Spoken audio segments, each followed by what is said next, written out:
जोहार गे बयहा को तेहेñ are मिदटांग interesting कथा बो आंजोमा।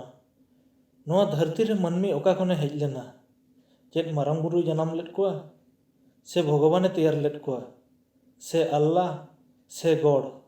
मेनखान झोतो खन सारी कथा दो स्कूल और कॉलेज रे ओका को पढ़ावेद कोआ ओना गे सारी दो। ओनाते से आबोरेन गिद्रा को अलोक बो भेजाएद कोआ स्कूल और कॉलेज ते। देलाबन तबे बो आंजोम लेगे हिस्ट्री और रिसर्च चेद ए मेनेआ। तेहेñ धाबिज ते आबोआग नोआ धरती 4.543 बिलियन यार्स हुईना, माने दो 40,500 लाख सेरमा। जेते बड़े जीव बांचाप ताहेन लेकान परिवेशो बेनाप लगिद हजार हजार कोटी कोटी वर्षो पलम लेना। तापरे दाग रेको जनाम लेना हाकु लेकान जीव। आधान दो दाग रेको ताहेना और आधान दो घुटू सेन को सेनना। उनको घुटुरिन खन साय साय जीव को पलटाव लेना। उनको मौत खन गे डायनासोर को जनाम हो हुई लेना।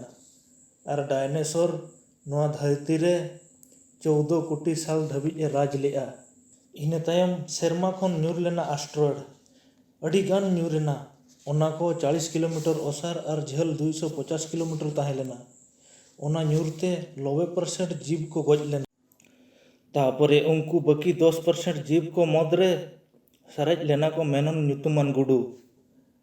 और उनको गे आबोरेन पुइलु मानमी को रूप दो। ओनाते कौनसी मेडिसिन हर ठेन टेस्ट मांग रे गुडू रे को टेस्टा।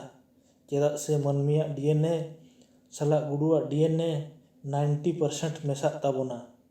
उनको गुडू गे लाख लाख सेरमा तायम आयरोलेपिथेकस ᱧᱩᱛᱩᱢᱟᱱ हाणु रे को परिवर्तन लेना।